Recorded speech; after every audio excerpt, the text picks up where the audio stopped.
Em nossas longas décadas de convívio, nem sempre nos entendemos. E muitas vezes, francamente, nos desentendemos. Inalcançável aquele ex-campeão de basquete que nunca fumou nem bebeu, que acordava cedo e tomava banho frio, que se casou com a primeira namorada e com ela viveu por mais de meio século. Jovem, ele era duro, era brusco, felizmente sem violência física. Não se inventou assim, por certo. Vinha de troncos ásperos a que faltavam os musgos do carinho. Mas o tempo lhe foi trazendo doçura e flexibilidade. Num percurso bem pouco encontradiço, meu pai envelheceu para a esquerda, se me faço entender, pois não falo aqui de política. Nos machos, sobretudo, a ferrugem da velhice costuma acentuar a intolerância e o conservadorismo, mas com papai foi diferente. Ele ganhou veludos.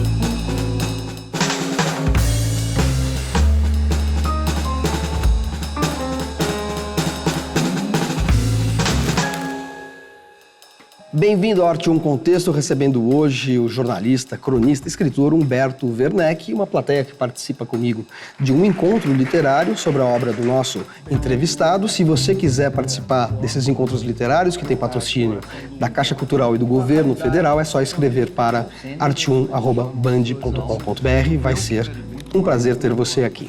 Tudo bom, Humberto? Tudo bom. Você é um dos mais importantes cronistas do Brasil e não só isso, você é um dos maiores conhecedores da crônica brasileira, né? Você organizou antologias, você tem um livro chamado Desatino da Rapaziada, que fala sobre a geração de jornalistas e escritores mineiros que atuou muito entre 1920 e 1970, irradiando a crônica de Minas para o resto do Brasil, inclusive atraindo um capixaba como Rubem Braga, né? E você está escrevendo a biografia do Carlos Drummond de Andrade, que além de maior poeta brasileiro, também foi um grande cronista. Pergunta, então, inevitável, que papel vai ter a crônica no trabalho que você está fazendo de resgatar a trajetória do Drummond? Olha, vai ter o papel que merece uma atividade que ocupou Drummond durante bons 30 anos, de forma regular. Primeiro no jornal Correio da Manhã, depois no Jornal do Brasil, 3 vezes por semana. Quer dizer, um profissional absolutamente rigoroso, que sabia garimpar assuntos de interesse do leitor, que jamais furou um prazo. E era muitíssimo interessante. Mas se você vê assim, o enorme acervo de crônicas de Drummond, você vai encontrar personagens maravilhosos. Ele escreveu sobre todo mundo importante do seu tempo. Você vai encontrar, ao mesmo tempo, crônicas que são histórias, são contos. Você pode pegar aquilo e publicar como... Ele tinha um faro especial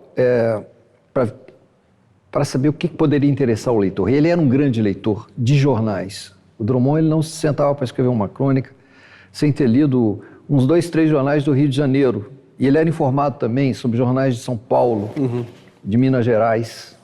Então, ele é, no mínimo, um profissional, um grande profissional.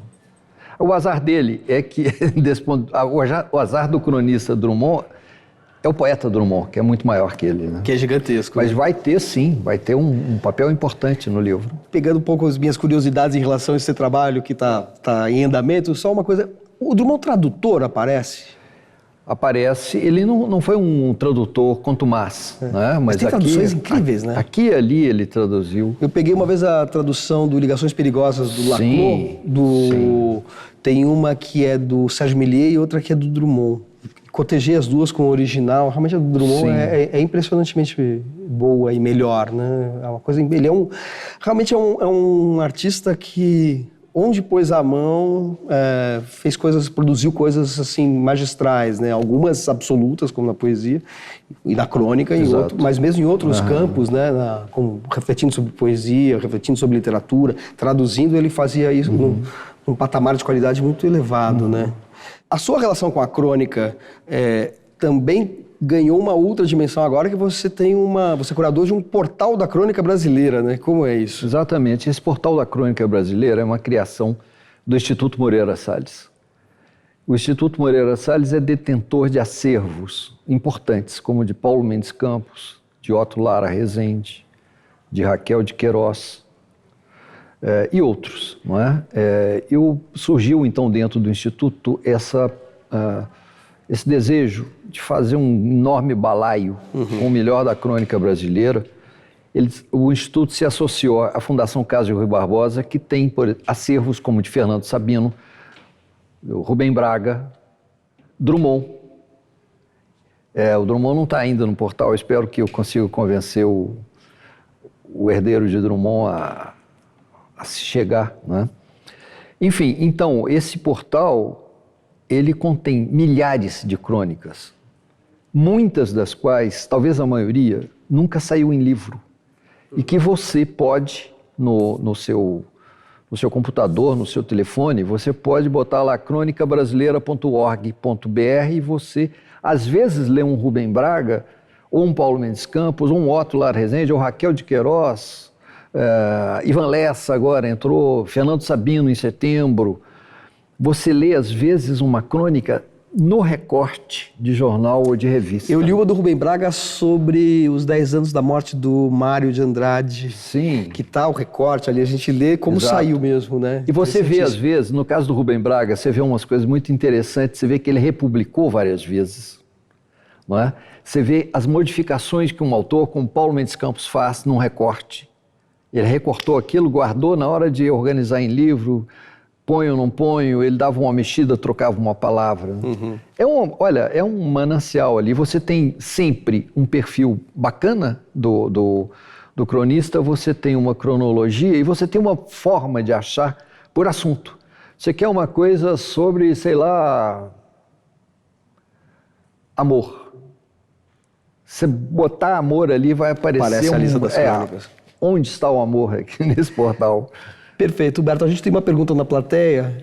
Vamos ouvi-la, por favor? Eu imagino, não sou escritora, mas imagino que a grande parte dos escritores tem uma insatisfação constante com seus textos e reescrevem eles muitas vezes. E acho que no caso do cronista isso é até mais grave porque ele precisa ter uma publicação semanal ali, rápida.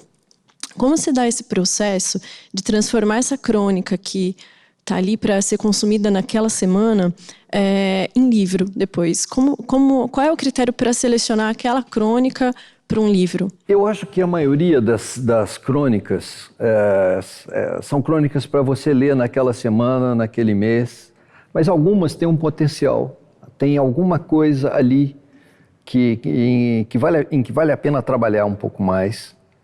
E às vezes colocar ao lado de uma crônica semelhante, aquilo já faz um par interessante, né? Mas a grande maioria realmente é para embrulhar o peixe no dia seguinte. Você faz a seleção das suas crônicas na hora de publicar em livro? Faço. Quantos livros você tem publicados de antologias de crônicas suas? De crônicas eu tenho 3 livros. Que é o Esse Inferno Vai Acabar, Esse Inferno Vai Acabar, Espalhador de Passarinhos e os Sonhos Rebobinados. Sonhos Rebobinados, que é o mais recente, né? E eu tenho material para mais, talvez, uns 2 livros. Mas eu estou um pouco sem condições de organizar isso, porque eu estou às voltas com Drummond, né? Que é uma coisa que me toma tudo. E você chegou à conclusão do que é uma crônica? Você escreveu num livro, uma antologia chamada Boa Companhia, né? Da antologia de crônicas, você escreveu um texto sobre, que é um prefácio, que você fala um gênero tipicamente brasileiro, que você fala da indefinição da crônica. Você tem uma sua? Olha, eu acho que a crônica é uma boa conversa. Não é que o sujeito vai puxar um papo assim de qualquer jeito. Não. É uma boa conversa, ou seja, é um texto envolvente que você está falando. Quando você acerta a mão, é quando você dá a impressão de estar falando para cada leitor individualmente. Entende? Você não está em cima de um caixotinho ali no Speaker's Corner, no Hyde Park, falando para a multidão. O bom cronista, ele me dá a sensação de estar sentado comigo no meio-fio e dizendo ali uma coisinha para mim. Tem uma cumplicidade. Depois, eu acho que a crônica, que muitos confundem com jornalismo, e que às vezes é jornalismo, né? Às vezes é uma notícia desenvolvida e tal, mas a boa crônica, ela é o contrário do jornalismo. O jornalismo tem que ser objetivo e impessoal. a crônica ela tem a obrigação de ser subjetiva e pessoal, até onde possa, não é? Isso, o bom cronista acaba sendo gratificado com pessoas que reconhecem ele o meu cronista. Não é? O Fernando Sabino tinha isso num grau elevado, Paulo Mendes Campos, Otto Lara Rezende, Rubem Braga nem se fala, né? Mas eu sinto assim, é uma coisa, não é impostada, tem uma linguagem mais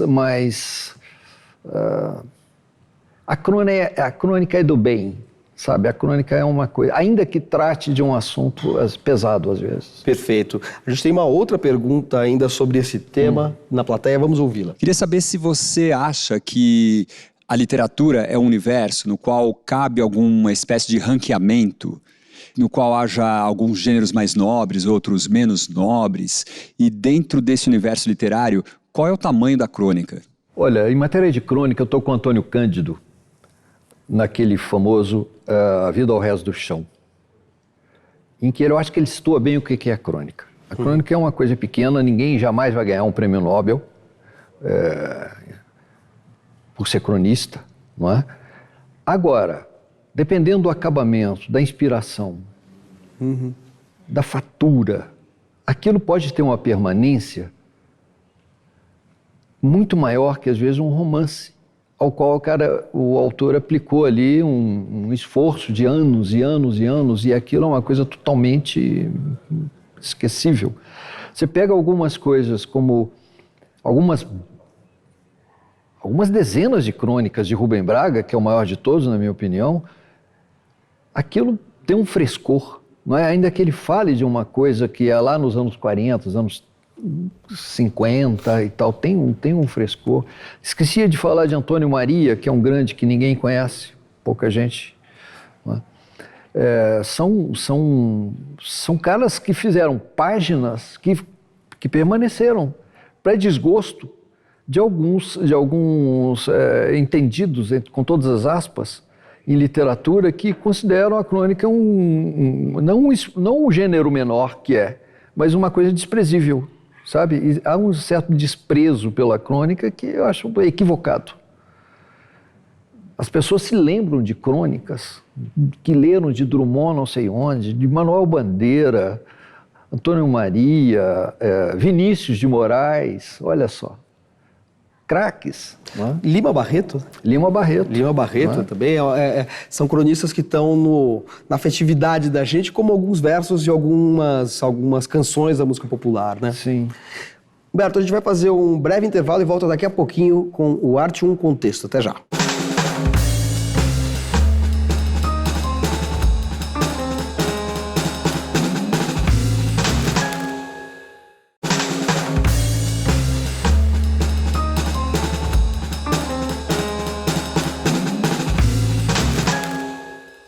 O Arte um Contexto está de volta, recebendo hoje Humberto Werneck. Humberto, você citou o texto do Antônio Cândido, do ensaio A Vida ao Rés do Chão, que é um ensaio importante para entendimento da crônica brasileira, o lugar que ela ocupa.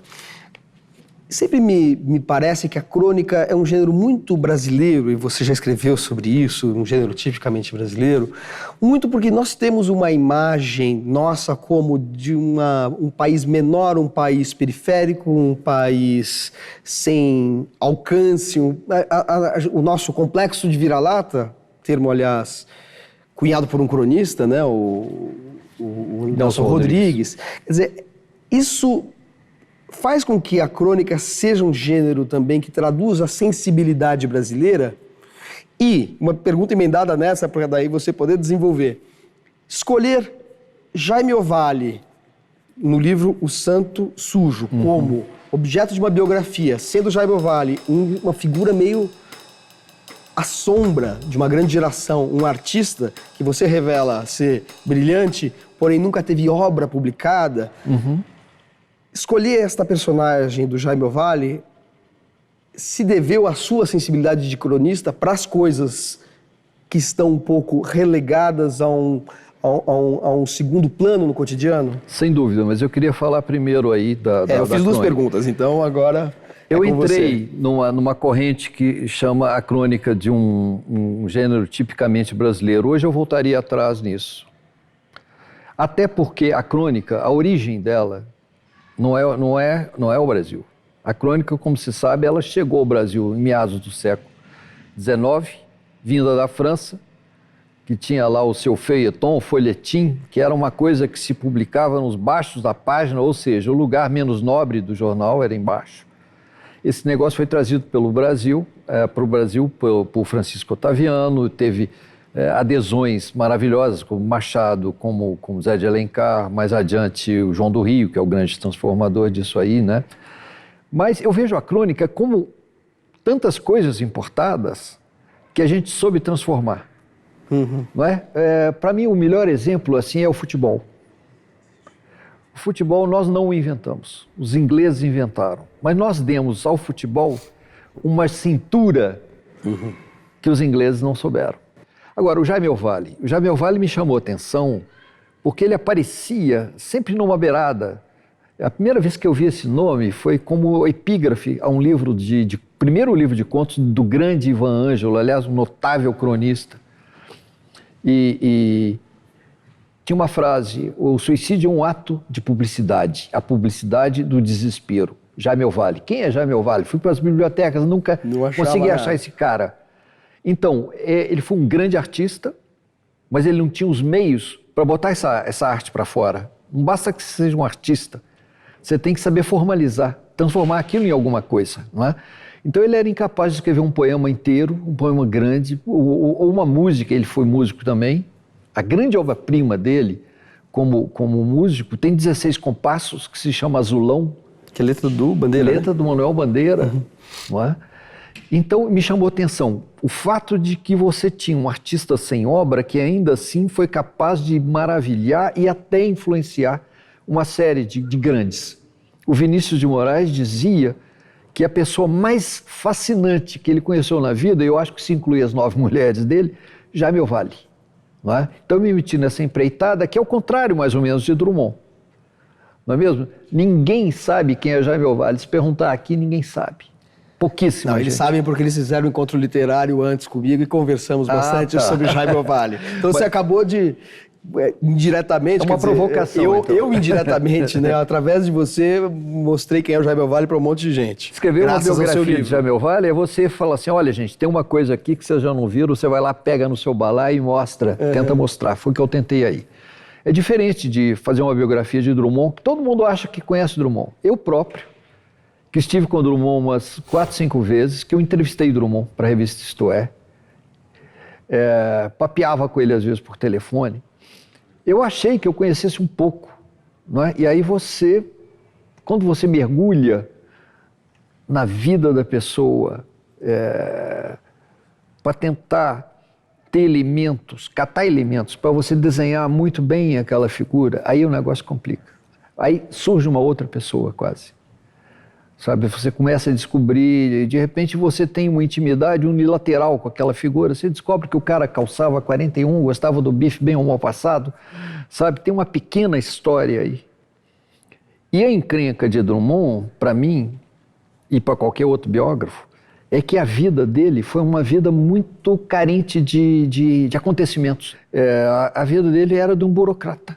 Um ano antes dele morrer, eu escrevi uma carta, falei assim: vamos fazer uma série de entrevistas temáticas e vamos fazer um livro de entrevista. Um amigo meu, o Ricardo Sete, tinha feito isso com Vargas Llosa. Aí ele respondeu um negócio para mim, aliás, começou com uma mentira, né? Começou a dizer: refleti muito. Refletiu coisa nenhuma, nem um segundo. Ele falou: eu não sou um Vargas Llosa, eu sou um funcionário público, um cara que ia de casa para o serviço, do serviço para casa, evidentemente, que de vez em quando passava na casa daquela outra moça, né? Enfim, são desafios diferentes, sabe? Agora, fazer biografia é uma loucura e eu acho que não me pega mais. Legal, Humberto. Agora a gente tem uma outra pergunta da plateia, vamos ouvi-la. Até que ponto a crônica, né, tradicional, ela também perpassa para a rede social, no caso o Facebook, o Twitter, que tem uma pequena semelhança à questão da crônica em si? Olha, eu acho que cada vez mais. A rede social é hoje indispensável para quem escreve uma crônica. Até porque o leitorado, vamos dizer, dos jornais, das revistas, caiu de uma maneira drástica, como a gente sabe, não é? Então o cronista passa a ter essa obrigação quase, se ele quer ser lido, de publicar. Eu toda semana eu ponho no Facebook, e como o jornal é fechado, o não assinante não vai conseguir ler, eu boto no primeiro comentário, eu boto o texto ali, eu copio e falo com o leitor. Agora, você acha que existem nas redes sociais, eu acho que a pergunta da Rosângela também vai um pouco nessa direção, algumas pessoas que mesmo sem saber acabam fazendo crônicas ao fazerem comentários sobre a vida ou sobre os acontecimentos cotidianos. Você acha que tem um cronista involuntário na rede social? Olha... Você já encontrou algum? Pode ser, não encontrei não. Eu vejo uma coisa muito positiva hoje, que é todo mundo escrevendo, sabe? Aliás, outro dia me perguntaram por que o brasileiro não lê. Eu disse, porque ele está escrevendo. Né? Escrevendo. Às vezes demais, né? Mas eu acho muito positivo, porque eu fui adolescente na Idade Média, né? Tinha essa coisa de você... Onde publicar? Você não conseguia publicar. E hoje as pessoas publicam, basta quererem. Eu sou um beneficiário de rede social. Eu cheguei tardiamente nisso, né? Mas eu cato assunto ali. Outro dia era uma conversa sobre patinete. Né? Eu nasci num lugar onde se falava a patinete. No Rio de Janeiro também a patinete. Aqui o patinete. E de repente no dicionário está a patinete, mas todo mundo fala o patinete. Quer dizer, eu tive uma luzinha. Nós temos agora a palavra transgênero. Né? Você escreveu sobre o patinete. Eu escrevi uma coisa chamada patinete não é mais aquela. Né? Virou. Enfim, os assuntos estão ali. Né? Você falou de pessoas que estão escrevendo demais e talvez publicando demais, né, nas redes sociais. Escrevendo pelos cotovelos. Escrevendo pelos cotovelos. Mas você foi bem reticente a publicar este livro aqui, né? Que é uma raridade bibliográfica encontrável só em sebos, sites de livros usados, que é Pequenos Fantasmas, que é um caso único de livro seu de ficção. São vários contos que você reuniu aqui. Por que você manteve esse livro num circuito tão restrito? Esse é um livro de juventude, né? Ele foi escrito entre, digamos, os 20 e os 24 anos. E eu trabalhava num suplemento literário em Minas Gerais, tive essa bênção na vida de trabalhar com Murilo Rubião, uma pessoa a quem eu devo muito. E a certa altura ele achou que eu deveria fazer um livro, que deveria estrear em livro. E ele, como o suplemento era na imprensa oficial e ele tinha voz ativa lá dentro, ele falou assim, me dá o seu livro que eu furo a fila lá e você... E eu fiz um livro com 11 contos chamado Primeiro Movimento. Quando o livro saiu da minha mão e foi para a gráfica, eu me dei conta do óbvio, que eu não era um grande escritor. E eu tive, então, uma coisa um pouco de um orgulho de adolescente quase, não adolescente mais não, de jovem. Se eu não posso ser um grande escritor, eu não vou ser um médio escritor. Eu me demiti da literatura, tirei o livro de lá, já indo para a oficina, eu tirei o livro. E fiquei com aqueles contos. A literatura não perdeu nada com isso, mas eu perdi tudo. E um pouco mais adiante, quando eu fui amadurecendo, eu falei, que bobagem minha, eu devia ter publicado aquilo, até para me livrar desse livro, não é? Mas aí já era tarde, eu já na casa dos 40, publicar um livro, tarará. Quando eu fiz 60, que é uma coisa que eu não recomendo a ninguém, porque o seu plano de saúde dobra, né? Quando eu fiz 60, eu resolvi, então, pegar esse livro e contar essa pequena historinha. Mudar o título, né? Mudar o título, E paguei do meu bolso essa edição sem nenhum peso. E saiu como Pequenos Fantasmas, edição limitada, né? E numerados e rubricados, e eu distribuí. O livro não foi para... Atualmente, sim, eu de vez em quando compro um livro desse, porque ele acabou, então, mas eu acho que alguém tem que comprar meu livro, então eu compro. De vez em quando tem surpresas até boas, curiosas, de você achar as pessoas que estão vendendo, mas isso é do jogo também. Eu acho que, no fundo, eu não publiquei esses contos porque eu tive um medo inconsciente das forças poderosíssimas da criação. Se é para valer, você corre o bendito risco de que alguma coisa sua lá dentro, que às vezes você nem sabe, ou que você quer esconder, aquilo transpareça e fique a público. Isso, eu cheguei a essa conclusão relendo alguns contos que eu vi, que eu disse coisas que eu não sabia. A literatura, o Fernando Sabino uma vez me falou um negócio, disse assim, que o escritor de ficção, ele não escreve porque ele sabe, e sim para ficar sabendo. Humberto, muito obrigado pela sua presença aqui, obrigado à nossa plateia, eu espero você no próximo Arte 1 Contexto. Até lá.